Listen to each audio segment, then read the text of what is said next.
Nah, jalan hidup yang lurus, ikuti. Dan kalian jangan ikuti semua jalan hidup yang ada, karena akan mencerai-beraikan kalian dari jalan Allah. Itu Allah perintahkan agar ikut jalan Allah sajalah kalian menjadi orang yang mulia, orang bertakwa. Dan sekali lagi, ini sifatnya opsional, bukan paksaan. Dengan tegas misalnya Allah katakan dalam surat yang ke-18 ayat 29 Allah mengatakan wa qul haqqu mir rabbikum faman syaa'a falyu'min wa man syaa'a falyakfur. Katakan Muhammad, kebenaran itu datangnya dari Tuhan kalian, maka yang mau beriman silahkan beriman, tapi yang kufur biarkan kufur. Dan kita yang hidup ini pasti akan mengalami dua kehidupan. Kehidupan yang sekarang sedang kita nikmati bersama, dan kehidupan nanti setelah kita Allah wafatkan dan kembali, dunia dan akhirat. Nah, dua kehidupan ini punya tabiat dan karakter yang sangat berbeda dari banyak aspeknya. Dari sisi waktu kita tahu persis, hidup dunia inilah sementara, singkat, yang kita tidak tahu kapan akan berakhir. Nggak bisa prediksi, nggak bisa kita program. Kehidupan di akhirat nanti kehidupan yang tidak ada batas akhirnya, abadi. Dilihat dari aspek yang kedua, dari sisi hubungan dengan Allah juga beda. Untuk hidup di dunia ini, hubungan dengan Allah adalah hubungan aktivitas, hubungan amal. Artinya ketika hidup dunia suruh beramal oleh Allah. Dengan tegas misalnya Allah sampaikan lewat surat yang ke-784, Kul kullu ya'malu ala syakinati farabbukum ma'lamu biman huwa ahda sabila. Katakan Muhammad, dan setiap orang berbuat, beramal sesuai pembawaan masing-masing, tapi Rabb kalian tahu siapa yang benar amalnya. Sementara kehidupan di akhirat nanti tidak ada di hubungan amal, tidak ada beban amal.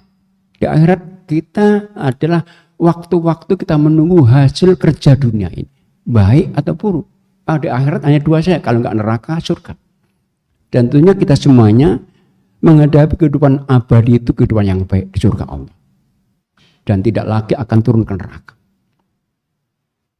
Nah, namun untuk bisa hidup abadi baik itu semua ditentukan pada kerja sebentar dunia ini, baik atau buruk. Dan kerja-kerja baik dunia ini yang akan menjadi satu satunya bekal agar kita bisa hidup abadi baik, itu Allah sebut dengan istilah ibadah.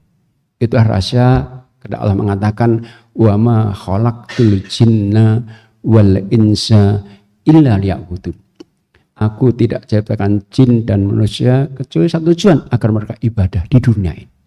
Nah, ibadah-ibadah kita yang lakukan di dunia ini itu penentunya adalah pada akhirnya. Saat kita mati itu. Artinya kalau hidup kita 60 tahun misalnya, 59 tahun, 11 bulan lebih kita hidup baik, ibadah baik.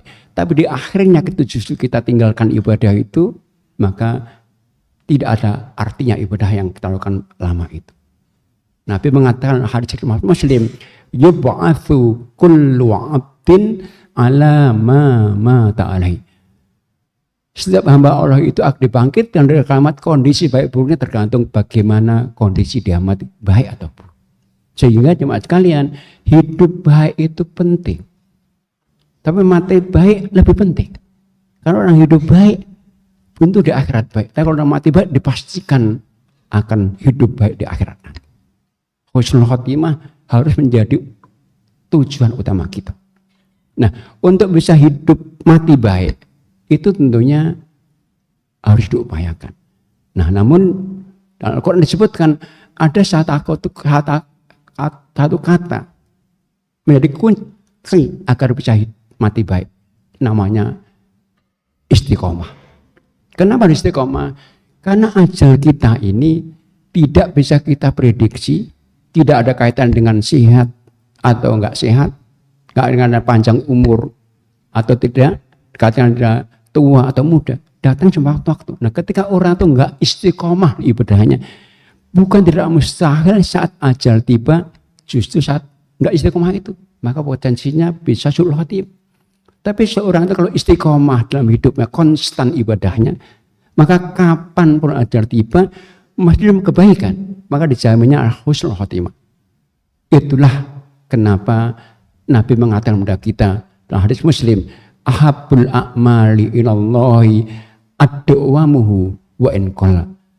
Sebaik amal itu adalah yang dilakukan dengan istiqomah meskipun sedikit. Bahkan pesan Nabi kepada kita dalam sebuah hadis Muslim, ketika seorang sahabat Sufyan bin Abdullah At-Thawawi pernah minta nasihat, Nabi mengatakan, ya Rasulullah, kulli fil islami qaulan la as'alu anhu ghairah. Ya Nabi, berikan pesan kepada aku dalam Islam ini, pesan yang pendek saja. Yang dengan pesan itu aku tidak butuh lagi pesan selain. Maka pesan Nabi pendek dan mengatakan, kul thummastaqim. Katakan, aku tak beriman dan istiqomah untuk itu. Jadi istiqomah menjadi kata-kata kunci untuk bisa husnul khotimah. Itulah pula kalau kita perhatikan Al-Quran Karim, kata-kata istiqomah itu disebut Allah dalam dua bentuk. Pertama Allah sebut dalam bentuk amr, perintah, artinya wajib. Dan itu berulang-ulang. Misalnya surat 112 Allah katakan, fastaqim kama umirta wa man taba ma'aka wala tatghaw. Istiqomah kalian sebenarnya perintahkan kepada kalian. Perintah asal hukumnya adalah wajib. Jadi istiqomah itu wajib bagi kita. Yang kedua, Allah sebut istiqomah Al-Quran dalam bentuk khobar, berita.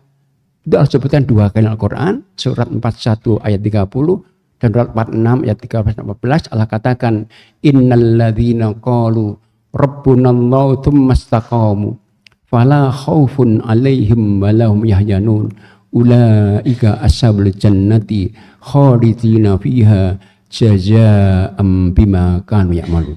Sesungguhnya mereka yang telah menyatakan Rabb kami Allah, iman, dan mereka istiqomah dengan konsekuensi ucapannya itu, maka mereka tidak akan takut, nggak sedih. Mereka akan menjadi penghuni surga kekal abadi sebagai balasan atas istiqomah mereka. Jadi kita Allah sebut istiqomah dalam bentuk kebiasaan, karakter, langsung dua ayat itu Allah sebut penghuni surga, karena mesti ada husnul khotimah. Nah, jemaah sekalian, tentunya untuk istiqomah ini tentunya harus ada upaya. Banyak dibahas ulama kita. Namun kalau boleh saya simpulkan, ada 3 upaya yang dilakukan agar kita bisa istiqomah. Sehingga kita bisa husnul khotimah ketika kita wafat nanti. Pertama, janganlah kita beribadah kecuali dengan yang terbaik saja. Jangan sekenanya dengan jubahnya. Karena itulah perintah Nabi yang mengatakan, innallaha katabal ihsana ala kulli syai'. Kenapa? Karena tabiat ibadah itu berat. Karena karakter kita lemah. Maka karena kelemahan kita, seoptimal pun ibadah kita nggak bukan sempurna, apalagi sekenanya. Maka jangan ibadah kecuali dengan berikan yang terbaik, pikiran terbaik, waktu harta terbaik semuanya. Untuk kita bisa optimal meskipun nggak mungkin sempurna. Yang kedua, karena iman kita sesuatu fluktuatif, naik, turun, kadang semangat tinggi dan turun, maka pastikan kita hidup di lingkungan yang baik. Pastikan teman kita di rumah kita, tempat main kita, kerjaan lingkungan yang semua anggotanya orang-orang baik yang siap untuk saling menasihati, saling mengingatkan. Ini penentu. Bahkan Nabi mengatakan dalam hadisnya, al-mar'u ala dini khalilihi falyanzur man yukhal. Seorang itu akan tergantung pada temannya. Pastikan siapa yang akan diajak berteman, harus orang baik saja. Yaitu teman-teman yang siap untuk saling menasihati dan mengingatkan saat kita salah dan mendukung saat kita benar. 2 ikhtiar itu adalah upaya kita yang tentunya tidak ada jamin. Maka sertai 2 ayat itu dengan upaya untuk berdoa, dan berdoa. Karena penentu ada di tangan Allah dan upaya kita tidak jalan, maka agar Allah menentukan yang baik, doalah untuk kebaikan Allah. Dan Allah, Quran dan Sunnah mengajarkan kita banyak doa istiqomah. Di antaranya surat yang ketiga ayat 8 Allah katakan, Rabbana la tuzigh qulubana ba'da hadaitana wahab lana min ladunka rahmah innaka antal wahhab. Atau doa-doa yang mungkin biasa kita hafalkan dari doa Nabi yang mengatakan Allahumma ya muqallibal qulub tsabbit qalbi ala dinik wa ya musarrifal qulub sarif ala taatik. Atau doa yang lain Nabi mengajarkan Allahumma a'inni ala dzikrika wa syukrika wa husni ibadat. Dengan upaya-upaya tadi kita berharap Allah memberikan kemudahan kita untuk bisa istiqomah sehingga nanti Allah berikan kita sebuah hadiah besar, nikmat besar mati dalam husnul khotimah. Barakallahu li wa lakum fil Qur'an azim wa nafa'ani wa iyyakum ma fi min ayati wa dzikral hakim wa taqabbala minni wa minkum tilawatahu innahu huwas samiul alim. Aqulu qouli hadza wa astaghfirullaha li wa lakum wa lisa'il muslimin min kulli dzamb fastaghfiruhu innahu huwal ghafurur rahim.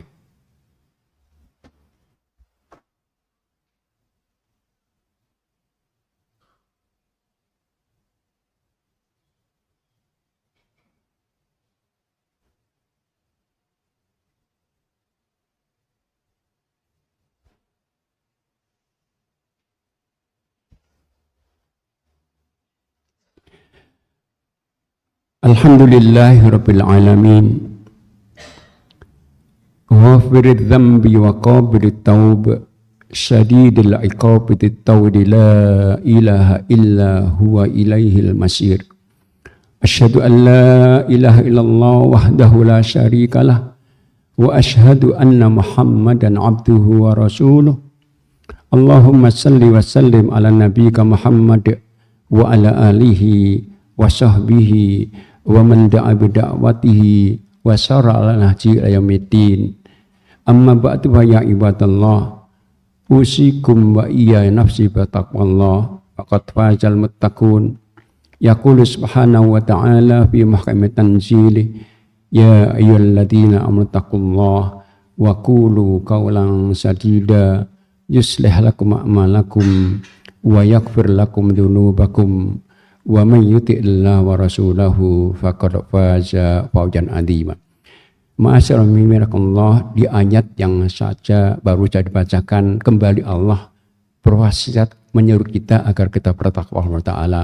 Karena itu malaikat sambut surat itu dengan cara menjaga lisan kita dari kata dusta, menjaga lisan dari kata sia-sia, menjaga lisan kita dari kata khianat, untuk kita biasakan untuk berita yang benar, berita yang lurus, agar dengan demikian benar dan lurus pula perbuatan kita dan Allah berkenan mengampuni dosa-dosa kita dan benar Allah berkenan kita kebahagiaan hidup dunia dan akhirat berkat kekuatan kita kepada Allah dan Rasulnya. Wa man yuti'illah wa rasulahu faqad faza fawzan 'azima. Selanjutnya marilah kita tundukkan diri kita dan Allah Ta'ala untuk mengakui segala khilaf kita, kekurangan kita, untuk kita memohon agar Allah berkenan mengampuni segala khilaf, menyempurnakan kekurangan dan memberikan kita kekuatan untuk bisa melaksanakan ibadah dengan sesuai yang Allah kehendaki, dan mudah-mudahan akhirnya Allah berkenan melaksanakan kita semuanya bergolongan hamba-hambanya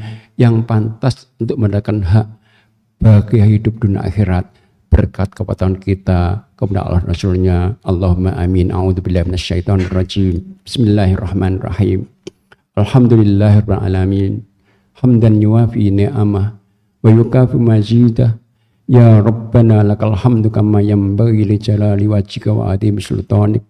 Allahumma salli wa sallim ala nabiyyika Muhammad wa ala alihi wa sahbihi wa sallim tasliman katsira. La ilaha illa anta subhanaka inna kunna minadh dhalimin. Rabbana dhalamna anfusana wa illam taghfir lana wa tarhamna lanakunanna minal khasirin. Rabbana ighfir lana wa li ikhwanina alladhina sabaquna bil iman wa la taj'al fi qulubina ghillan lil ladzina amanu rabbana innaka ra'ufur rahim. Allahumma a'inna ala dzikrika wa syukrika wa husni ibadatik. Allahumma a'inna wa la tu'in alaina wansurna wa la tansur alaina wamkur lana wa la tamkur alaina wahdina wa yassiril huda ilaina. Allahumma ansurna alaman bagha alaina. Allahumma ij'alna laka syakirin, laka rahibin, laka muti'in, ilaika mukhbitina awwabina munibin. Allahumma taqabbal taubatana waghsil haubatana wa ajib da'watana wa thabbit hujjatana wahdi qulubana wasaddid alsinatana waslul sahimata qulubina. Allahumma ya muqallibal qulub tsabbit qulubana ala dinik wa ya musarrifal qulub sarrif qulubana ala ta'atik. Allahumma kfina bihalalika an haramik wa aghnina bi fadlika man siwak. Rabbana hab lana min azwajina wa dhurriyyatina qurrata a'yun waj'alna lil muttaqina imama. Rabbana atina fid dunya hasanah wa fil akhirati hasanah wa qina adzabannar. Tawaffana muslimin wa alhiqna bis sholihin. Wa subhana rabbika rabbil izzati amma yasifun wa salamun alal mursalin walhamdulillahi rabbil alamin.